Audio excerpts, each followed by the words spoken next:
Assalamualaikum warahmatullahi wabarakatuh. Halo anak-anak, selamat pagi. Apa kabar kalian semua? Sehat-sehat ya? Dan itu yang Ibu harapkan. Nah, untuk kali ini kita masuk ke bab 3 ya. Kita akan mempelajari tentang pencemaran lingkungan. Nah, untuk pertemuan kali ini kita belajar tentang pencemaran lingkungan dulu. Untuk pertemuan berikutnya kita akan mempelajari tentang pencemaran air, pencemaran tanah, dan juga pencemaran udara. Nah, manusia mempunyai keinginan untuk meningkatkan kesejahteraan hidup. Bagaimana caranya? Nah, yaitu diantaranya dengan mendirikan pabrik-pabrik yang dapat mengolah hasil alam. Nah, mengolah hasil alam menjadi bahan pangan dan sandang. Contohnya hasil laut diolah menjadi bahan makan atau bahan pangan. Nah, kemudian hasil dari pohon kapas dijadikan sandang atau pakaian. Dan masih banyak lagi contoh-contoh ya, contoh-contoh hasil alam yang dihasilkan yang menghasilkan bahan pangan dan sandang.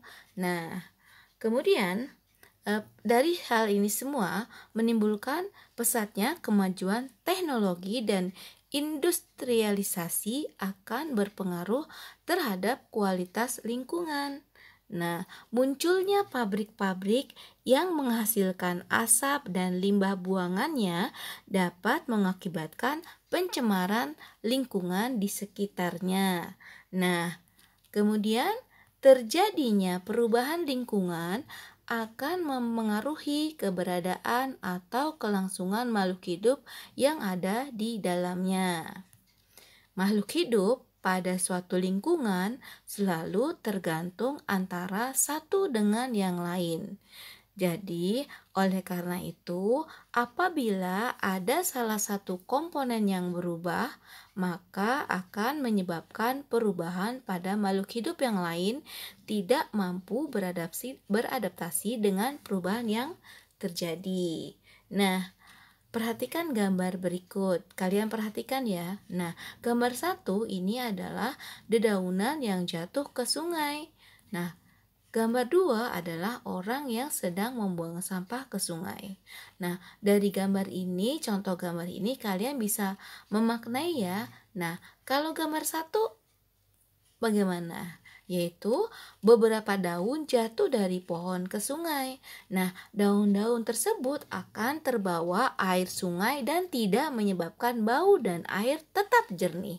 Nah, yang gambar 2, sampah-sampah yang dibuang ke sungai akan menghambat arus sungai dan dapat menyebabkan bau yang tidak sedap dan menyebabkan air menjadi keruh. Nah, hal ini akan memengaruhi kehidupan makhluk hidup yang berada di sungai. Nah, itu ya. Jadi dari contoh 1 dan 2 kalian bisa lihat. Kalau yang dari jatuh dengan sendirinya dia tidak menimbulkan bau. Tapi kalau dengan sengaja kita buang ke sungai dia akan menimbulkan bau. Nah, pastinya akan merusak makhluk hidup yang ada di sungai. Nah, coba dari contoh-contoh tadi kita akan mengambil kesimpulan bahwa pencemaran lingkungan merupakan satu dari beberapa faktor yang dapat mempengaruhi kualitas lingkungan. Nah, pencemaran lingkungan merupakan segala sesuatu, baik berupa bahan-bahan fisika maupun kimia yang dapat mengganggu keseimbangan ekosistem.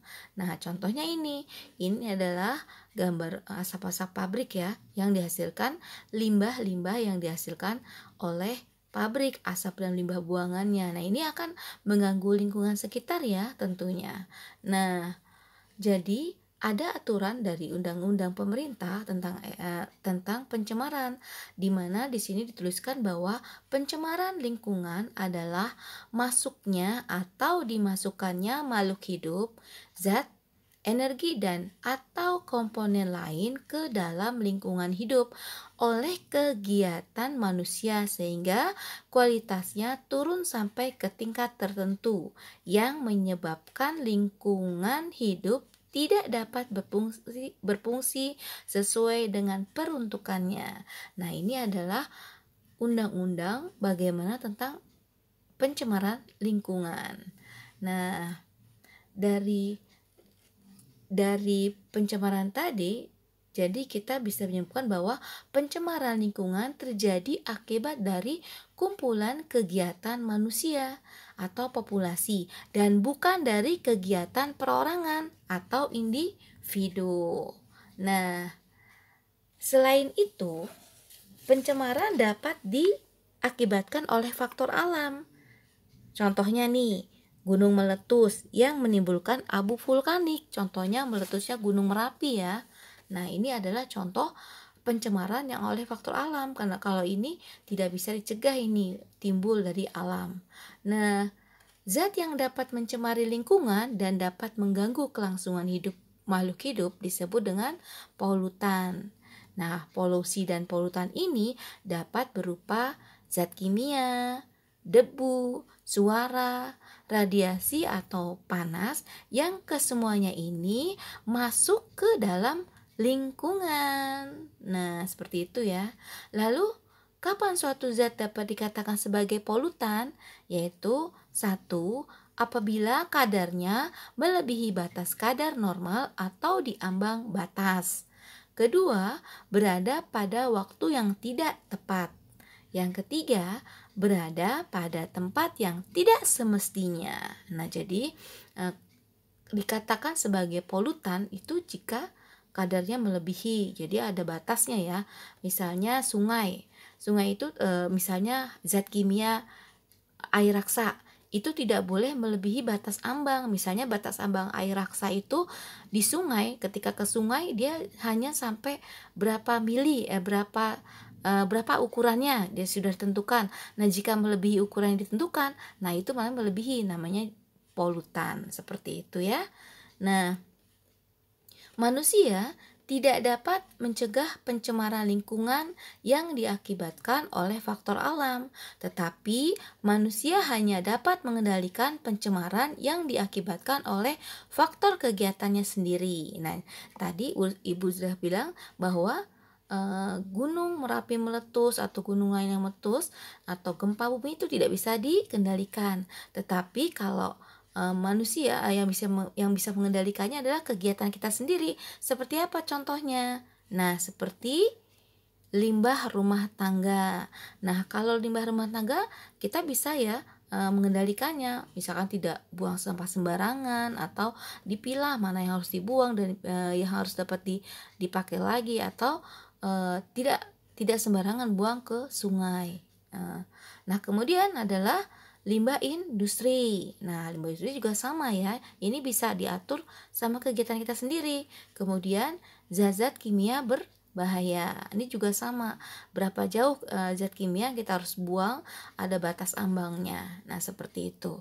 Kemudian yang keempat adalah tumpahan minyak. Nah, kemudian ini jadi tumpahan minyak ya. Ini mengakibatkan tapi bisa dikendalikan oleh kegiatan kita nih. Bukan faktor alam ya. Kemudian ada asap hasil pembakaran hutan. Nah, kemudian minyak bumi, pececeran itu ya, maksudnya berantakan. Nah, kemudian limbah nuklir. Nah, demikian anak-anak, kita hari ini sampai belajar tentang pencemaran lingkungan. Untuk pertemuan yang akan datang, kita belajar tentang pencemaran air, udara, dan tanah. Nah, kali ini Ibu cukupkan sampai di sini saja ya. Kita belajar tentang bagaimana pengertian dari pencemaran lingkungan. Nah, untuk lebih pahamnya, kalian bisa mengerjakan evaluasi. Kalian bisa menceritakan kembali atau pahami bagaimana tentang pencemaran lingkungan. Kemudian kalian ceritakan bagaimana pencemaran lingkungan yang ada di sekitar kalian. Nah, mudah bukan? Nah, Ibu ucapkan terima kasih. Selamat mengerjakan evaluasi. Ibu ucapkan terima kasih untuk segala perhatiannya. Kita ucapkan alhamdulillahirrabbilalamin. Wassalamualaikum warahmatullahi wabarakatuh.